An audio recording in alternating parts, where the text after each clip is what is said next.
This episode contains a discussion of an incident of police violence against an African American man.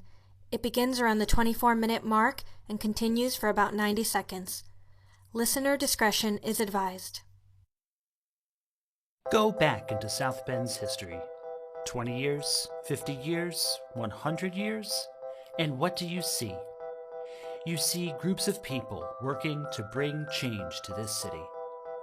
They had different ideas of what that change should be. They didn't always agree. Yet, in every decade, there were groups of people for whom positive change was their life's work. This podcast, South Bend's Own Words, features the voices of people who helped make this city change. We'll share clips from the oral histories done by the Indiana University South Bend Civil Rights Heritage Center that tell a more complete history of the city. It's the story of many cultures, not just one. It's the story of South Bend.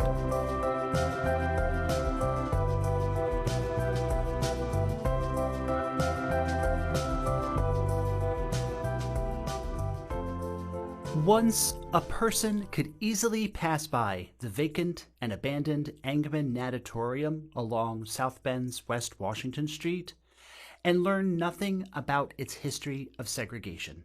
You could go to a baseball game in the downtown ballpark and wonder why a church is shoehorned in there, but never learn that it was the site of the oldest African American church in the city.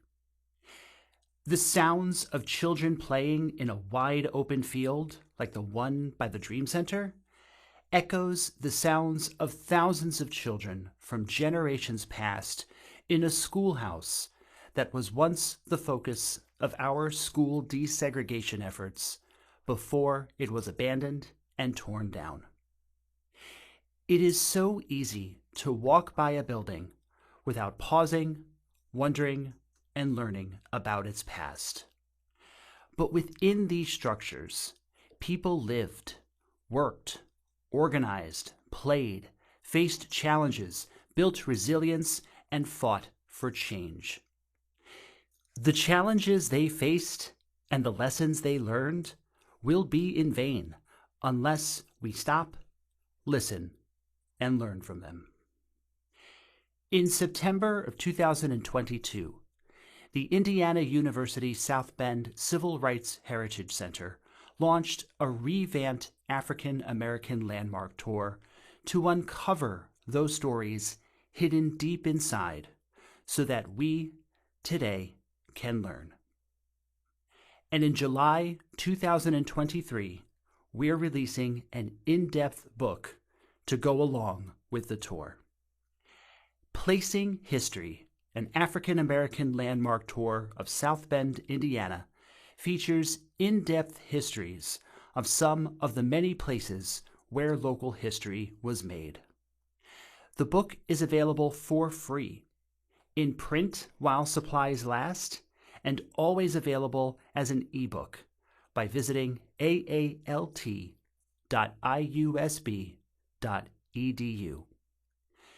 Today, we hear from some of the many people who lived, worked, or organized for change within some of these landmarks. First, Olivet AME, South Bend's first and oldest African American centered church, engaging generations for over 150 years. Featuring audio from Alma Powell and from one of John Charles Bryan's last oral history interviews in 2021. Olivet is the oldest African American church in South Bend community. We used to be over in Monroe, right off from downtown, but just a church full of history, again, full of activists in this community. Once you get inside and see just the beauty, we've really done a lot to renovate it. Well, Olivet, interesting, was a center because it was located downtown. It was a center for a lot of the meetings, political issues. NAACP meetings were frequently held there because they were integral in NAACP. In fact, our present minister, Reverend Breckenridge, was his wife is on the national board of NAACP. and he's very active in NAACP. On 420 South Main Street, our church was located 1 block away, which was at 310 West Monroe Street. And that is the first black church in South Bend, Indiana, and that was founded by one of the trustees was Farrell Powell, and then a couple of his children, and John Powell was a trustee. One of his daughters was one of the trustees, and so there were about 5 members. There were trustees of the Powell family of the 8 that were there for the charter. And of course, you're talking about Olivet AME Church. On 310 West Monroe. Yep. And it was the first black church in South Bend. And the church was started in the 1870s.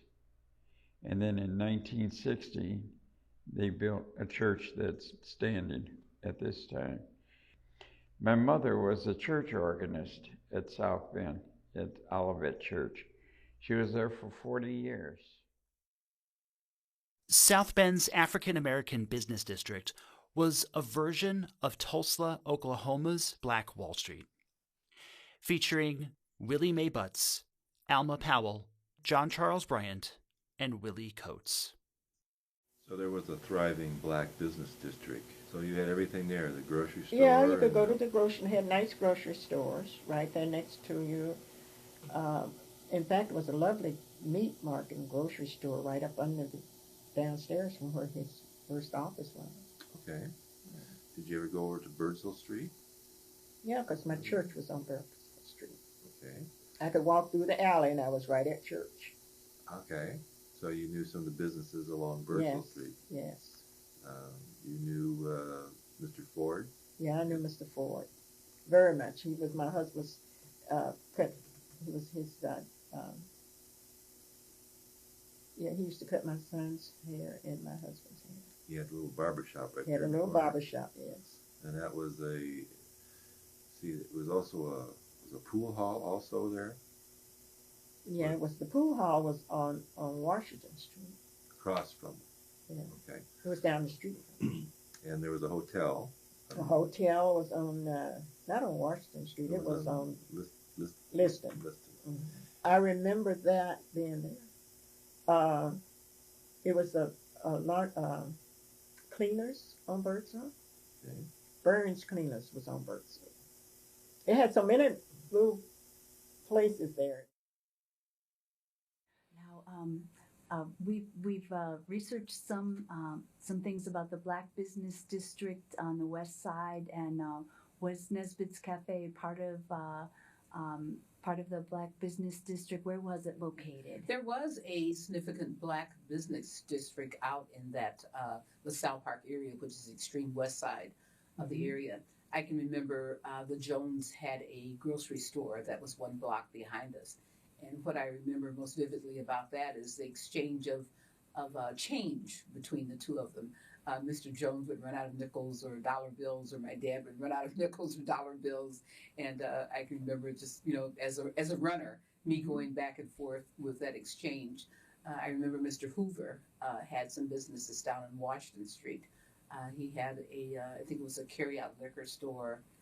Certainly Reverend Perry was a pharmacist that was out in that area. We had some beauticians out in that area. So while it wasn't a real significant population, there was a population of Black businesses out there. At one point, Alfred's opened their funeral home back in that location where the Jones grocery store was. So it was really a community that gelled together, a community that could very well live together, get along out there, exchange. There was a place to get your drugstore items from the pharmacy. There was a place for entertainment for the family to come. I remember we had a jukebox that was there. So we were pretty much self-contained in that community. Many Black people had businesses in the 40s and 50s. More in that time went to neighborhood stores, and all areas in South Bend had little neighborhood stores where they would go to. A lot of times people ran credit at neighborhood stores and would pay once a week at the end of the week when they got their check or what have you, things like that. And at that time you had New Ways, which was a large chain. You had the AMP, which was the Atlantic Pacific, and I don't know if Kroger's was in the 50s, but if it wasn't, it came in around that time. And a lot of the larger conglomerates have bought out and made things unavailable for small businesses at this time. Well, and in the South, because of segregation, you had black business, completely black, and it was, so, integration helped us and hurt us. Well, yeah, all your dollars go out to Walmart. Absolutely true. Because black people couldn't go to the Y, whereas it was a mirror image. Like you had the black business district. Gotcha. Birdsall and Liston and Washington and Linden streets. The West Side Recreation Club, a center of local black political and social power beginning in 1929, was also a frequent target of local police.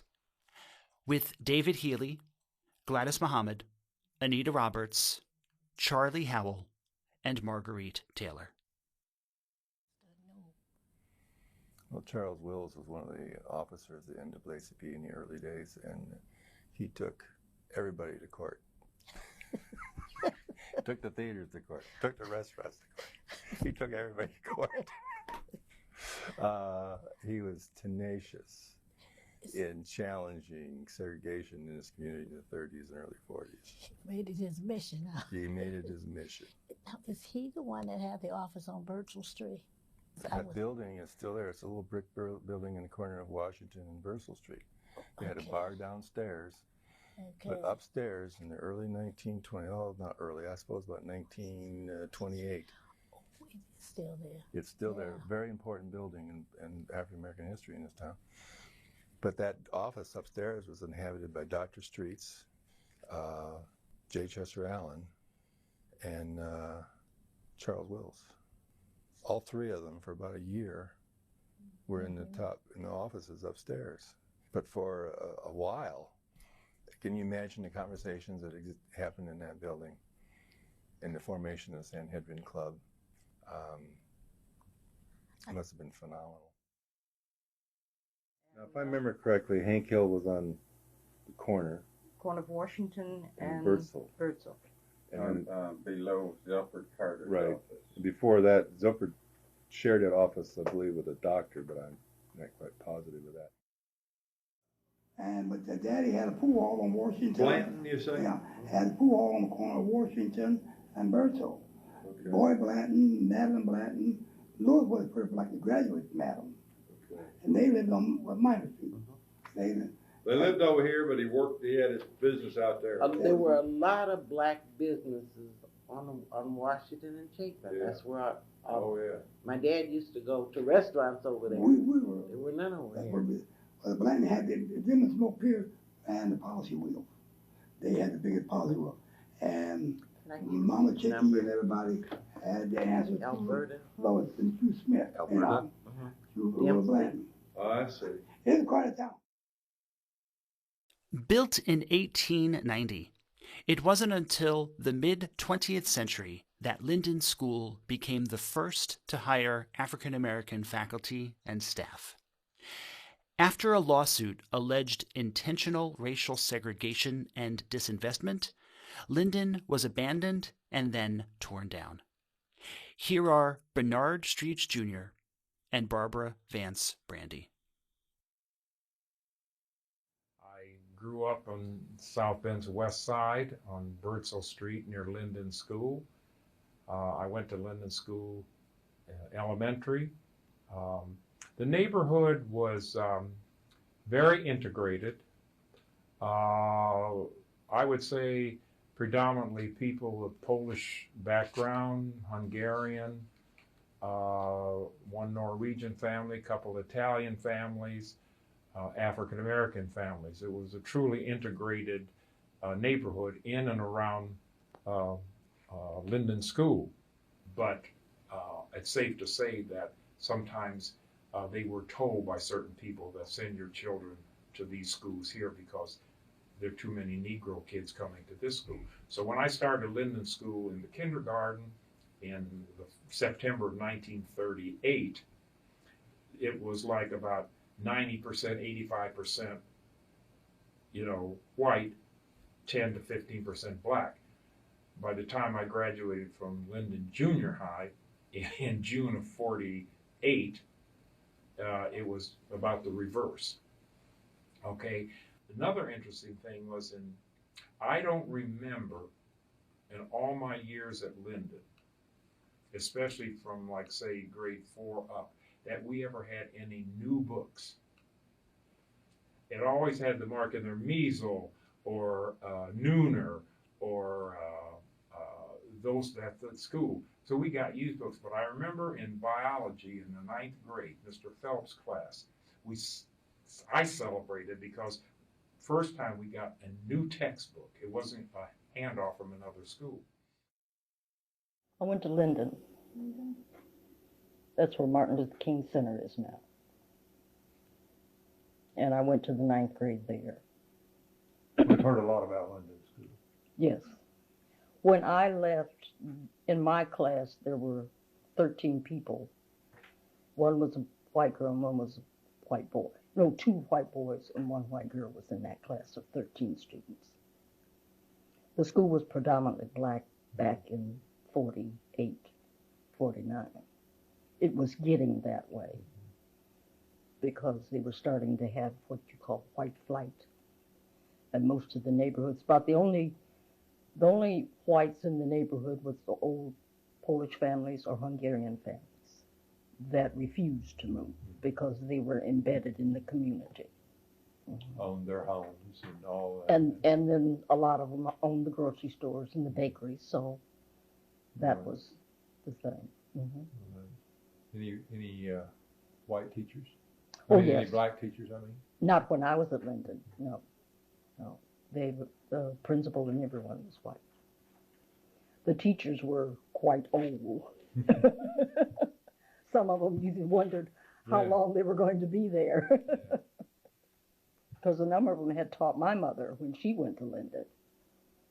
Is that right? How were the relations between the black and white students? Very good. Very good. In fact, the white girl in the class that we had was my best friend. We would go to each other's home. But the strange thing was that once we got to Central, and I would see her in the hall and speak because we weren't in the same homeroom, and she began to make friends of other whites. She quit speaking. And I thought that was a little odd because I befriended her when none of the other black students would. And now that she had friends of whites, she did not know me. It kind of hurt for a while, but then I said, well, consider the source, and you leave it alone. But she's the one that lost. She lost. The area around Beck's Lake on the far west side of South Bend was just the lake to the generations of African American people who grew up there. It was a source of generational pride, despite also being a site of environmental injustice. We hear from Willie Mae Butts, George McCulloch, Lynn Coleman, George Nagu, Willie Coates, and Karen White. What was Beck's Lake like? Oh gosh, it was just like the pits of the South. No street lights, no sidewalks for the children to walk on, and the streets may have just enough go down the street with one car, maybe a couple of cars, but most of the streets were dirt. The majority of them were dirt roads, like a hard dirt, that you go through, because you get a lot of dust. There's no sewers out there either. There were no sewers, nothing. What were the homes like? Well, they had, when I first went out there, we first went out there, they had those homes that they had out there for the war, you know, when they put those barracks houses. Charles Black and I and several of the other guys, we lived in the block projects. Were those World War II projects? Yeah. And they had potbelly stoves. Yeah. And what we would do is, in the evening, in the wintertime, we would all sit around the stove, get warm, we'd run and get into bed. And we'd wake up in the morning, it would be cold, and ice had formed around the baseboard of the room because when the potbelly stove was on, the brick would sweat. Oh, yeah. And then at night, when the fire died down, the ice along the bottom of the floor that was concrete would freeze. And, you know, those are the kind of conditions we lived in. And then after that, they built the wooden projects.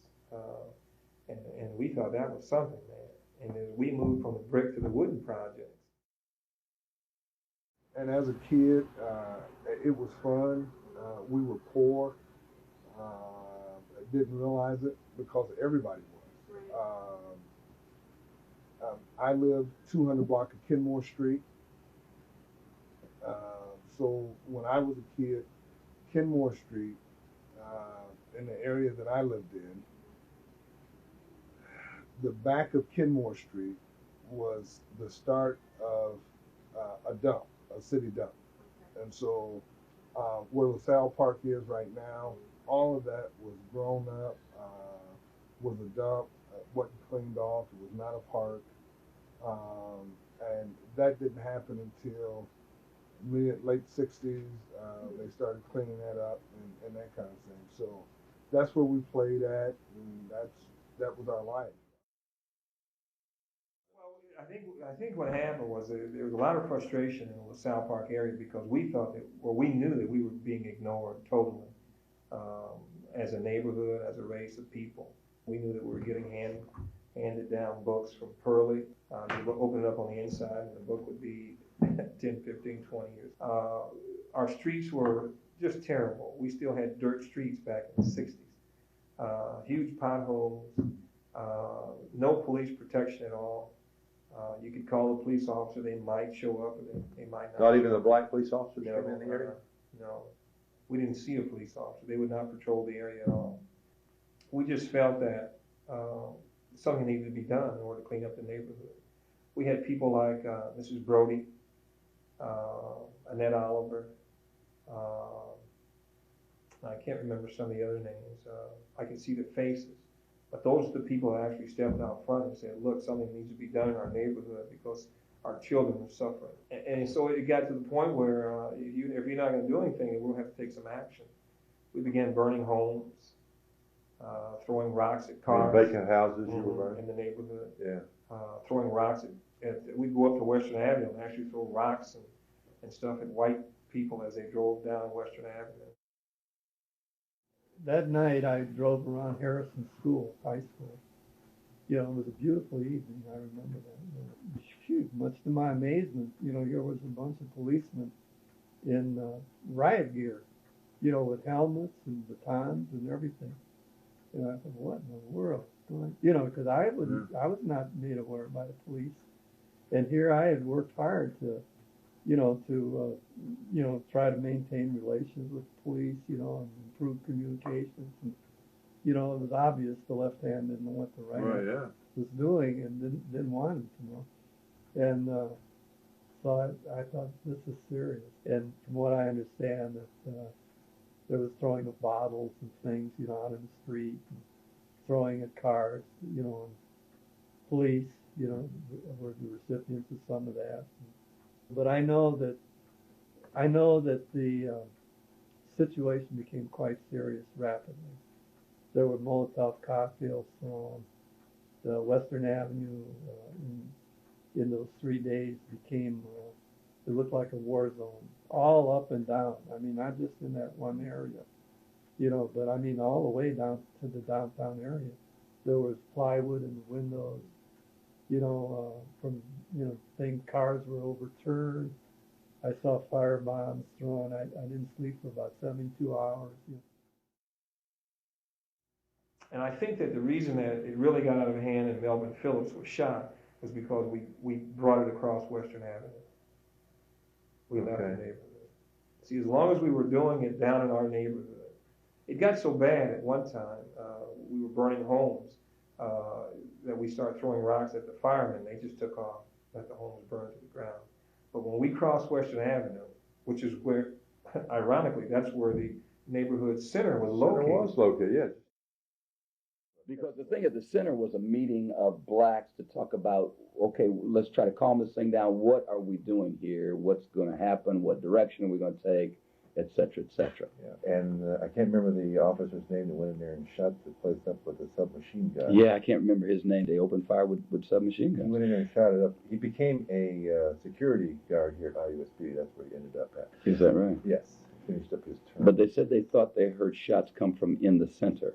And what it was, somebody had thrown a chair, from what I understand, and broke a glass. And so that was when the police opened fire. And Melvin went there to get his brother. To get his brother Thomas out of the center, out of harm's way, as it were, because Melvin was not involved at all in the riot. Melvin was working. He had, in fact, was supposed to be at work then, but he heard about it and knew that his brother was stuck up in there, and he came and pushed his way past the police. I remember that because I was coming up about the same time. He came up to where the police were. They had cordoned off the street right there in front of the center.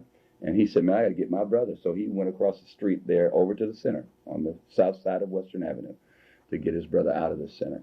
And the next thing I saw as I stood there was him running. So he ran, he's on the south side of the street. He's running west on Western Avenue. He crosses the street and comes running back towards where me and my friend were standing.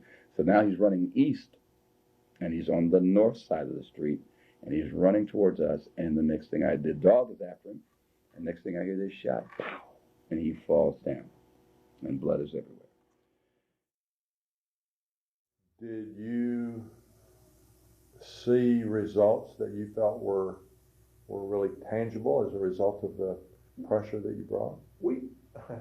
We saw some things that the city did to pacify the people for a short period of time. For example, they did pave the streets. We did see some police presence. They began driving through. The recreation center, I forgot the year it was built, but I ended up working there for a short period of time. But after that, then they sort of abandoned the neighborhood, and it's still abandoned today. Yeah. And as you drive through, you can see that the homes are beginning to deteriorate, the streets are beginning to get bad again. So it was just a means of pacifying the people at the time. It was wonderful because everyone knew each other. We had a sense of community. For example, my family, we were the largest family that lived on Kenmore. And so neighbors took care of neighbors. So everyone knew each other. We shared food. We had a pastor at that time, Dave Davison, that lived further down the street on Kenmore. And he took care of everyone in the family. If he saw that we were getting ourselves into situations, he would always sit on the porch. So when school was let out, we would walk, down Kenmore, and Pastor Davis was right on that, sitting on his porch. He would speak, and he said, I'm going to tell your mother, I'm going to tell your father. And everyone had the responsibility of taking care of everyone in that neighborhood.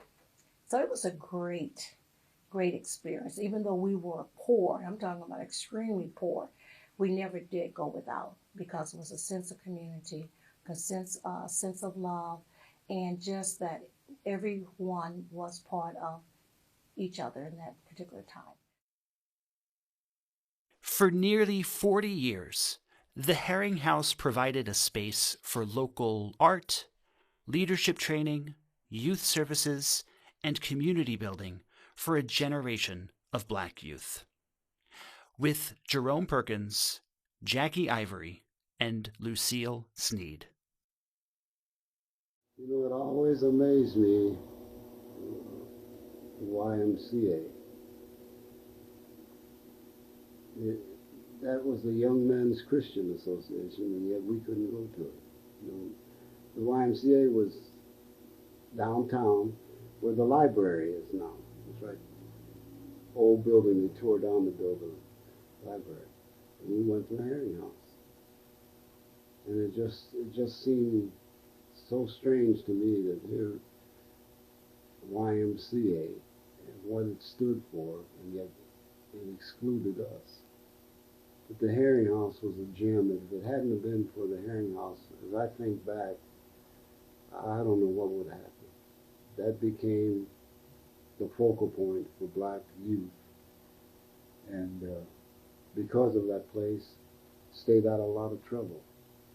You know, your parents would let you go to the Herring House. As a musician here, basically, I started beating up the piano at the Hearing House at an early age. I mean, that was, except for up and down Scott Street, was the only real place for the kids to go. It was safe, and they had a few things there that you could entertain yourself with, pool table and different things. The old jukebox at the Hearing House, if you had a nickel, you could go in there and play what they had on there, and they had a couple. They had one tune on there by Lloyd playing the old time shuffle blues, and I just like that. In fact, I learned how to play that.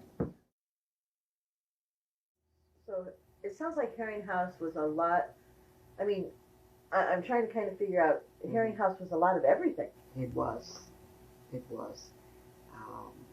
They really loved young people, and they did a lot to help to mold their characters.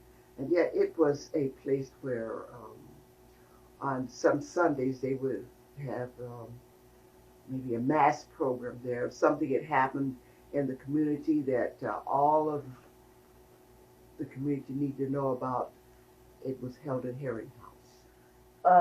Can you recall an example of what, when you say something happened in the community? I can't quote exactly what happened, but I think there was a young black man that had been killed, and people were quite upset about it, and there was a great discussion about it, and of course it was held at Herring House. I rightly don't remember the outcome of this, but I think that it was talked about in the community, you know. The people who ran South Bend's first indoor city-owned swimming pool denied entry to African Americans for nearly 30 years. Its transformation into the Indiana University South Bend Civil Rights Heritage Center is a powerful symbol of how the past must be bravely recognized and repaired. Finally, Madeline's mothers, David Healy and Gladys Muhammad. When you were growing, or not growing up, when you were here in South Bend as a young lady, did you go to the natatorium? I went to the natatorium on a regular basis. I was interested in swimming. As I was told, a lot of we colored people didn't swim. We didn't have pools to go to. But I went regularly. At first, we couldn't go but once a month. And then got so you could go every week. Can't remember the days. I think it was Monday. Well, I remember it was Monday. Yeah, they did pick Monday. They selected Monday as the day that the colored folks could come. Without the natatorium, it was a major foundation of forming black political power in this city. 3 of the people involved became state representatives: J. Chester Allen, Jesse Dickinson, Zilford Carter. This is 1936. 36 was a big year at the natatorium. There's a lot of things going on there. While the taxpayers were sleeping, sipping beer, chatting or lounging in the city council was passing a measure appropriating $25,000 to repair the public natatorium. They will help pay this sum, but they dare not look in the building to see what it is like. Not one of them took the trouble to go to the council meeting and protest the expenditure. He's talking to the black community. Elizabeth Fetzer Allen, when her writings, did much the same thing. But Jesse Dickinson wasn't afraid to tell the black community, you need to do something. Well, he said this is the last building standing that tells the story of segregation in South Bend and also the change that occurred in South Bend. And the other thing I want to say too is that Charlotte Pfeiffer and Karen was on the city council, and they were from Indiana University too. That made it really good. But they voted for the project, and Charlotte was the person that never would let them tear it down.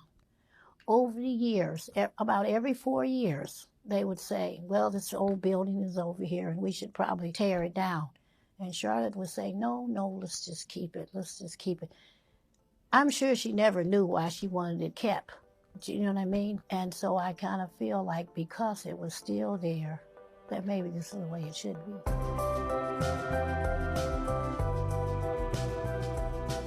Get your own free copy of the Placing History book with even more in-depth histories as told by the people who lived them. Go to aalt.iusb.edu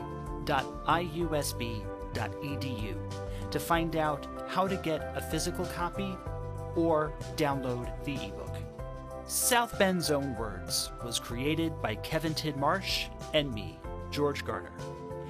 This episode was produced by Nathalie Villalobos and by me through the Indiana University South Bend Civil Rights Heritage Center. As always, you can see and hear more history, plan a visit, or share your thoughts about this episode at crhc.iusb.edu.